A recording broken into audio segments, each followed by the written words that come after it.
I was with my student the other day and we were doing some work in the deep backhand corner, and it's a good opportunity for me to show you a few little things of, student versus coach. So we've done quite a lot of work on this, and he's done really well with a lot of the things. So first thing, love the angle of that foot. We're both stepping in, we're both turning in towards that corner. You'll notice a lot of the top players that as that ball's going through to the back, there's this quite decent turn. From this position, there's a little bit of a hop and a readjustment, and we both did pretty well. And I'm just going to go through the video.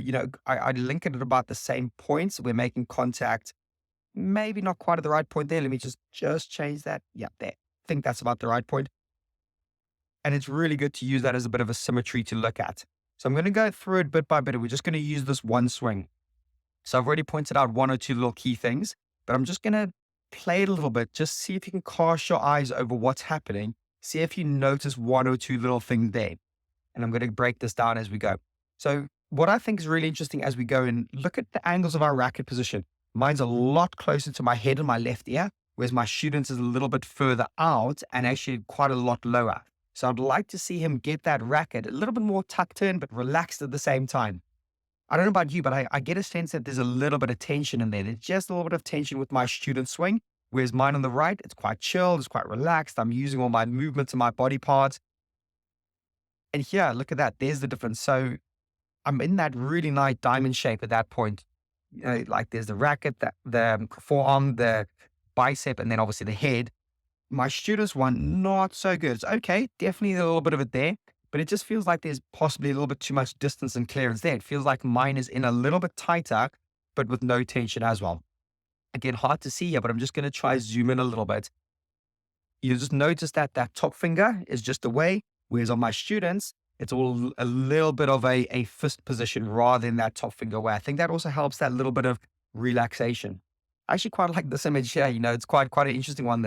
Look at look at that there. Look at my body position. I'm getting into that optimal place. It already looks like I'm going to transfer my body weight, doesn't it? And I think that's quite a good thing to get right. Like I'm there, I'm leaning back, I'm loaded, and as I'm coming in, there I'm nice and compact, nice and low. We're not too dissimilar here. Again, I'm going to point out the tension. I just feel there's a little bit of tension in my student's right shoulder there, possibly getting a little bit too close, not quite as optimized with the feet position. There's just a little bit wider and they do turn in a little bit. I just think there's a little bit of compensating going on there.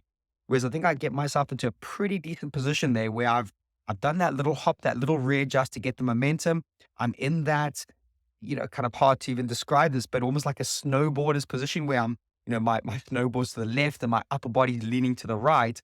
That really looks like I'm going to transfer my body weight through the shot and back to the tee. I don't see that as much from my student there. There's a little bit of it, of course, and I'm being like super critical and harsh here. What I looked at and found interesting as well, let's look at the follow through. Notice how my student's is a little bit blocked and punchy, and mine's got a slight angle to it. So I'm going to use this tool over there. Okay. And then if we do the same on my students there, that angle's a lot bigger, isn't it? And yes, it wasn't every swing. I don't think he did like this, but from this position, it's a little bit straight armed. Whereas I'm kicking, I'm releasing my follow through.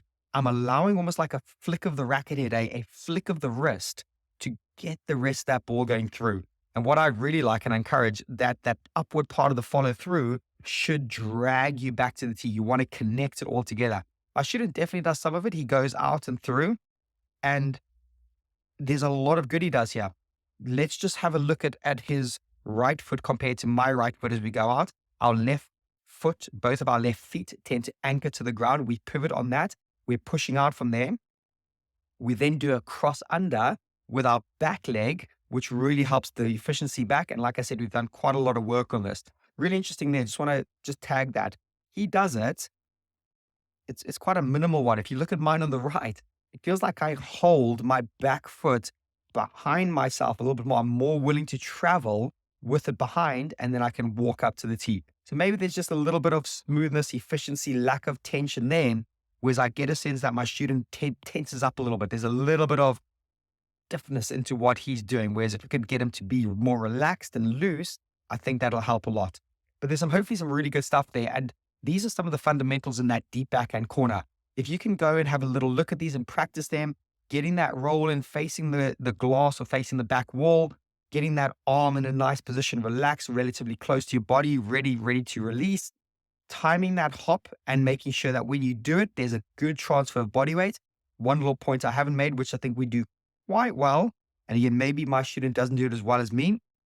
I think his ball is a little bit higher than where I take my ball. My ball just drops a little bit lower. So you definitely want to let that ball drop a little bit lower. I think that's adding a little bit to the tension in his arm as well. That if you are taking the ball high, that shoulder tends to tense up, pull up into your chin area. And that is actually not ideal. You want to have that relaxation. So actually letting the ball drop low is such a big fundamental on that deep backhand.